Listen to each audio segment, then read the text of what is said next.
Agora, nesta aula, nós vamos conversar um pouquinho sobre o músculo mentual, que em muitos protocolos ele é inserido, né? Vou fazer uma aplicação, Nath, de toxina botulínica full face para o meu paciente.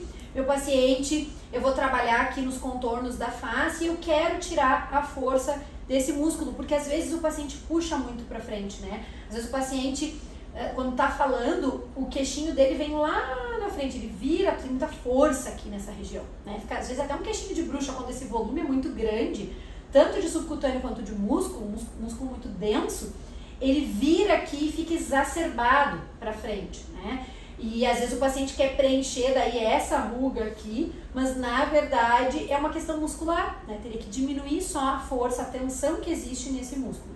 Um outro motivo bem comum de se aplicar a toxina nessa região é quando o paciente tem algumas ruguinhas, né? Se formam algumas ruguinhas, assim, parece uma casquinha de laranja, assim, uma celulite no mento, que se chama, tá? Vocês vão achar de várias formas escrito aí na literatura também. Por que que isso acontece? Porque o músculo mentual, ele é um músculo profundo, mas que ele tem inserção na pele. Ele sai lá do fundo e ele vem até a pele. Então tem fibras do músculo mentual que ficam aqui presas na superfície da pele. Então aquelas ruguinhas, aquela celulite que você enxerga muitas vezes nessa região, você só vai conseguir remover aplicando mais superficial. Às vezes aplica profundo, tira aquela força de trazer demais o queixinho para frente, mas não tira aquela celulite. Por quê? Porque são fibras do mentual que estão tracionando a pele, fica puxando, segurando a pele. Por isso é que ficam essas marquinhas. Então é importante também considerar uma aplicação mais superficial por conta desse aspecto, digamos, de casca de laranja, né? Essa superfície que fica mais marcadinha, certo? O que eu preciso entender em relação à aplicação no músculo mentual? Com a análise muscular que eu preciso fazer? Preciso entender o meu paciente falando, se comunicando, se aparece, né? Faz um movimento assim para baixo de novo, Kátia, ó.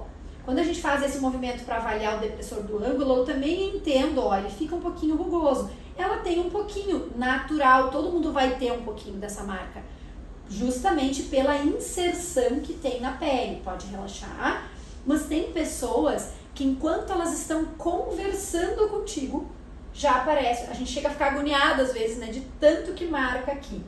Se isso afeta esteticamente o paciente, muitas vezes, se não tem nenhuma outra interferência, só questão estética, pela celulite que forma aqui, você pode simplesmente aplicar mais superficial.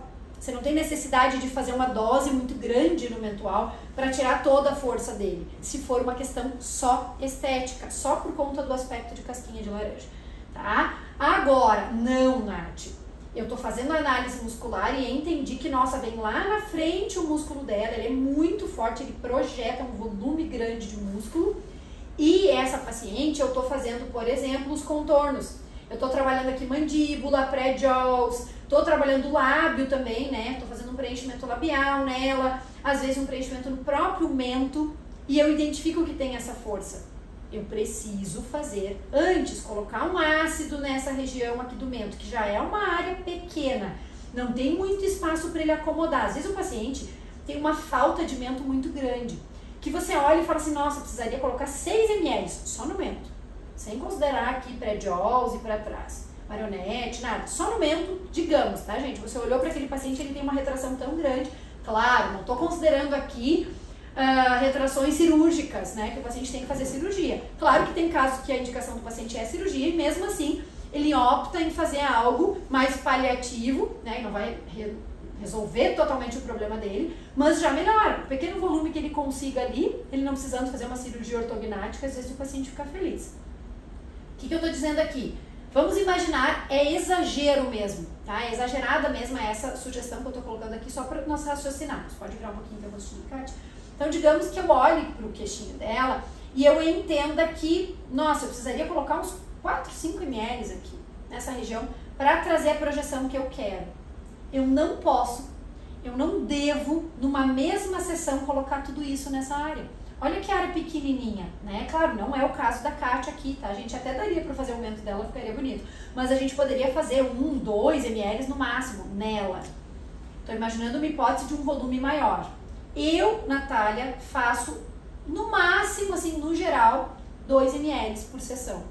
Diretamente no mento. Claro que daí eu posso fazer mais alguma coisa aqui na região da marionete, às vezes nessa estruturação aqui, no pré-jaws, aí daqui a pouco vai dar os 6 ml. Mas só no mento, em média, eu faço 2 sessões no máximo. Por quê? Porque é uma região pequena. Tá bom, Nath, o que tem a ver com análise muscular? Digamos que o paciente precisa de tudo isso de ml. Eu não vou fazer numa mesma sessão, mas ele tem essa força toda associada. Imagine investir tudo isso de ml numa região que já está reduzida e ainda com força muscular. É certo que não vai dar certo, gente. Não vai funcionar. Aquele ácido vai ficar todo embolado. Quando a gente faz uma dose maior de ácido nessa região, geralmente a região fica toda esticada, fica vermelho. Às vezes o mento do paciente fica vermelho por vários dias, porque justamente está pressionando até os vasos. Porque é uma região pequena. Então, se eu ainda tiver um músculo empurrando e forçando essa área, pior ainda a condição. Então, é super importante que vocês considerem, antes de preenchimento, não só do mento propriamente dito, mas na região da marionete, na região do pré-jaws, toda essa área aqui, ou até mesmo mandíbula, né? Eu preciso considerar que se tiver um excesso de força muscular, que não é o caso da Kátia, tá? A Kátia não tem indicação de toxina nessa região. Eu teria que planejar e considerar fazer nessa área a toxina antes de outros protocolos, tá? Vou trabalhar no pescoço, Nath. Vou trabalhar no pescoço no platisma, por exemplo, para diminuir a força, porque eu tô fazendo aqui preenchimentos nessa região. Mas o mento tá muito forte, não adianta eu só aplicar no platisma e não aplicar a toxina prévia no mento também, tá? Então, sempre que eu for fazer um trabalho de colocar um produto como um preenchedor nessa região, eu preciso avaliar. No caso da Kátia, eu poderia preencher sem fazer toxina, porque ela tem uma força bem equilibrada nessa área. Não é uma necessidade. Ah, mas eu posso, Nath, fazer um pouquinho pelo menos? Pode, mas não é imprescindível. Agora, se o paciente tem aquele queixinho que vai lá na frente de tanta força muscular, não pode fazer preenchimento sem antes tirar a força daquela região, porque o seu resultado não vai ser legal e vai pressionar demais numa área que já é pequena, certo? Então, essa é a análise na região do mento e a minha sugestão é que realmente vocês incluam não só aplicações profundas, mas se tiver aquela celulitezinha, fazer uma aplicação superficial. Se for o problema só estético, fazer só superficial, inclusive, porque se o paciente não tem força excessiva, não tem necessidade de aplicar profundo, porque a celulite é formada justamente pela inserção de fibras do mentual mais na superfície da pele. Certo? Então essa seria a minha sugestão de análise muscular para essa região do músculo mentual.